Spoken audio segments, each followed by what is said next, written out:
Hi friends and welcome back. I'm so excited about our next journey together. So for this series or segment, whatever, we're going to look at different political and economic theories.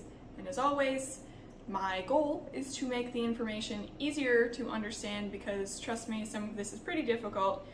And as always, if you have questions or comments, put them in the comments. Yeah, weird. Down below. So let's go learn some cool things.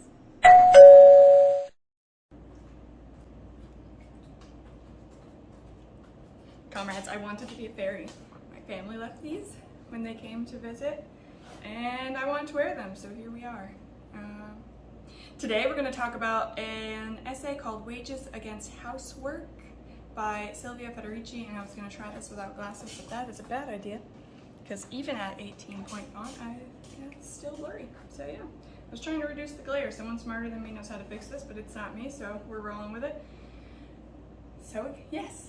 Wages Against Housework by Silvia Federici, and I'm so excited. I've never read something like this. I read it for that socialist group, and I thought it was amazing, and I think it's really also a tribute to how centrist the Liberal Party here in the US is.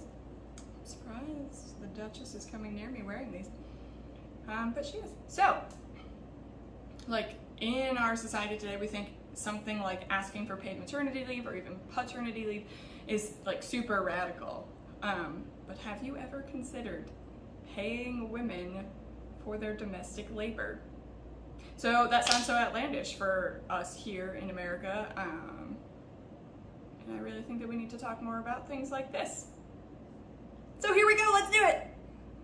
Don't mind me while I scroll through my 18-point script-ish thing here. So, if you don't know that what domestic labor is, it's all of the labor that we do in the home. So the dishes, the laundry, the just general cleaning, the sweeping and vacuuming I have to do literally every day because the Duchess just litters my floor with all of her beautiful white fur. So traditionally this has been a task assigned to women, and even though most women now participate in the workforce, it is still expected of us to do this work and not get paid for it. I love this article so much because how wild is that? So capitalism could literally never succeed without the unpaid domestic labor of women and the institution of slavery, which really tells you all you need to know about how atrocious of a system it is.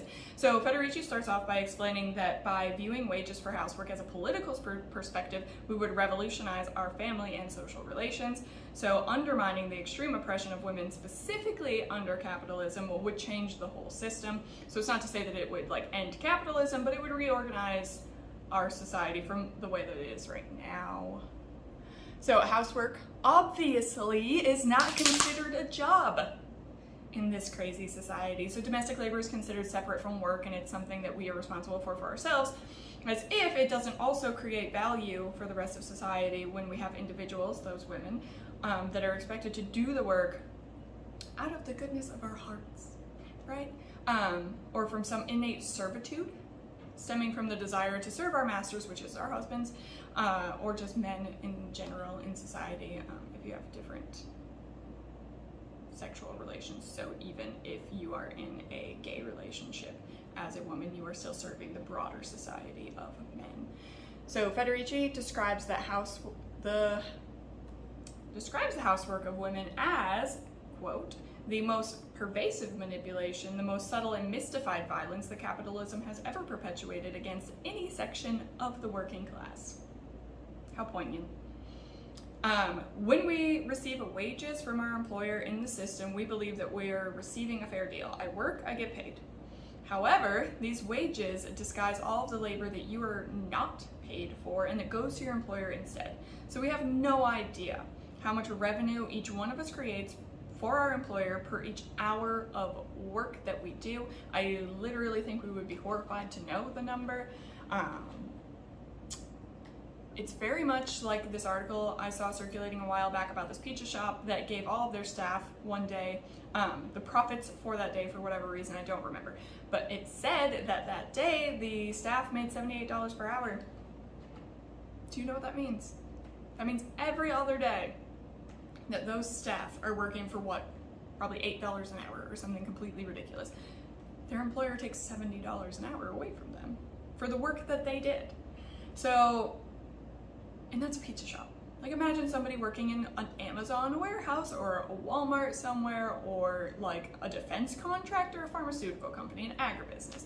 You know, it's infuriating to think about how much money you are making for somebody else that goes to them instead of you. If you're not mad about that, I don't know what to tell you. So back to Federici. However exploited those laborers are, they're laborers with wages. So they may work at a pizza shop today, or a restaurant next week, or a convenience store in 5 years. They are not their job. Their job is something separate. It can change. So that's not the case with housework. So in our society, women are the housework. We are the maids, the unpaid labor. So they expect us to do that work and to also enjoy it. So we're fed this idea that women like cooking and cleaning and raising your children. And I'm not saying that you can't like those things, but you don't innately like those things because you are a woman. So capitalism, yeah, look at that, has fed us this narrative that women do this as part of our nature. Housework is like this delicate, feminine task that can only be completed by someone with patience and small minds. Women love doing the dishes and love doing laundry and sweeping and mopping, and obviously this is why Cinderella was so happy, right? Except she fucking wasn't. So, and many of us are not, even today.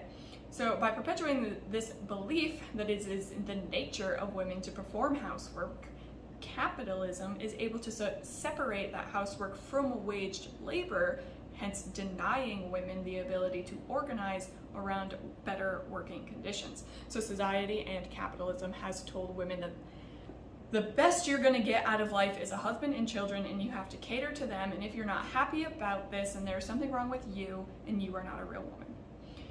This manipulation has taught men that women must be reliant upon them for survival, so men are entitled to a woman servant in their house. It's part of being an adult. It's also part of being a real man. So women, you like how many times I say so? I don't. We're gonna work on that.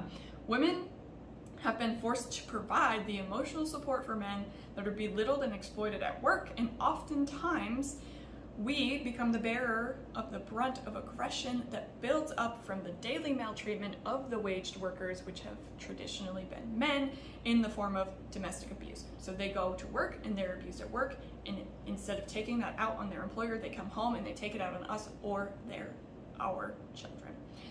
So women are required to provide sexual pleasure, generally at the expense of our own, at the whim of their husbands. So this ties really well into why so many religions also perpetuate this idea that women are non-sexual beings. Boy, does that one bother me. So women don't care about sex, or it doesn't matter if we enjoy it. Like men, just do what you need to do and move on. So even though women today have jobs, the issue is still very relevant. Even if we are not doing the domestic labor of a specific man or husband, we are collectively doing the feminized labor of a patriarchal society. Women take on feminine, nurturing careers like nursing, teacher, secretary, and those cater to doctors, principals, CEOs, which are largely males. Federici explains that asking for wages for housework is revolutionary because it challenges this idea that housework is a feminine attribute or desire. It recognizes that housework is work and should not be forced upon women as some activity that they must do because of their nature. This shift in perspective allows women to refuse to continue to perform this unpaid labor. Women asking for wages for household work is more revolutionary than a factory worker asking for higher wages or better working conditions, because in the end of the day, they are still workers, albeit presumably, hopefully happier workers, but they are still workers nonetheless. And by asking wages for subservient roles in society, women undermine that role designated to us by the system of capitalism. So we are asking to be something completely different, something that would force the reconstruction of our social relations. Capitalism could no longer depend on the unpaid labor of an entire section of the population. Federici says that by recognizing that housework is work, women will be able to learn what love is again, because for so long we have loved men for the protection from poverty and homelessness that comes with it, and we can finally learn what female sexuality is, which is something we've never had the opportunity to do, which is something I've talked about in another video, so you should definitely go check that out too. This is actually part of why, like in some of my videos, I wear lingerie, because I enjoy it and I think that women should be more empowered to play around and find the things that they like and to be sexual without being sexualized. Women need to be allowed to like dress however we want, to do whatever we want without the fear of some doofus thinking that I'm doing it for them. I don't wear lingerie because I want you to like it. I wear lingerie because I feel sexy and I like to feel sexy. Because again, women are not all women are non-sexual.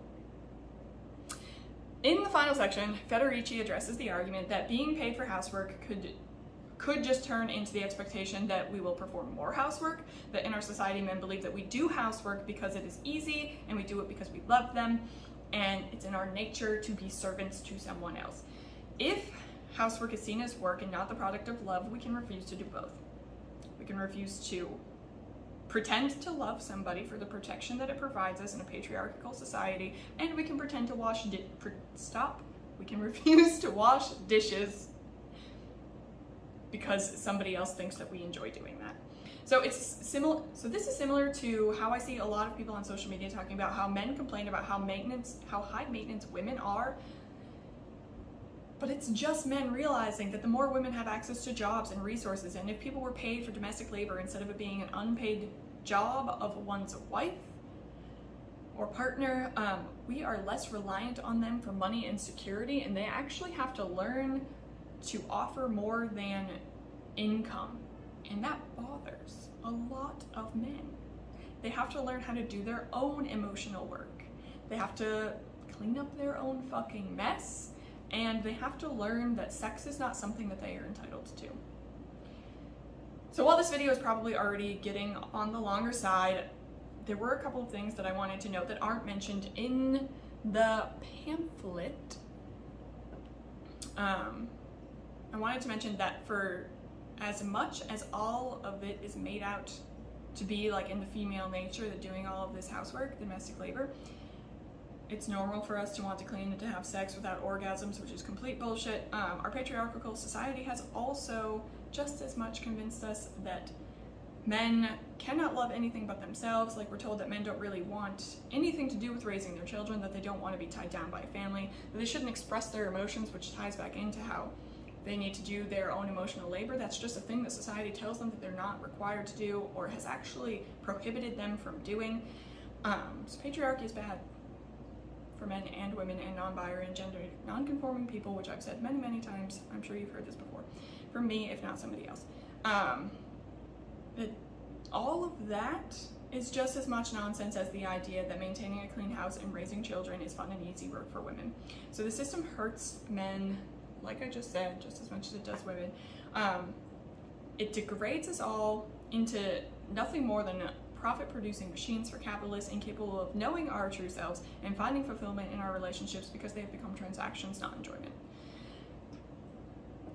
So that was a lot, and I didn't even go over every idea that Federici brings up. So if you have questions or you want clarification or we want to go further into some idea there, definitely put it in the comments. So I loved reading this essay, and I think that this should be more mainstream and we would realize how similar the politics are of both major parties in the US if we actually talked about leftist ideas, not just the liberal hidden agendas sold to us by the media. I don't know. Domestic labor is work, and it should be recognized as such. And that's it. Society can do so much more for women, for families, for men, for people that don't fall within that ridiculous binary of male and female. So I hope you learned something, and I hope you like my fairy wings. Go forth and do good things.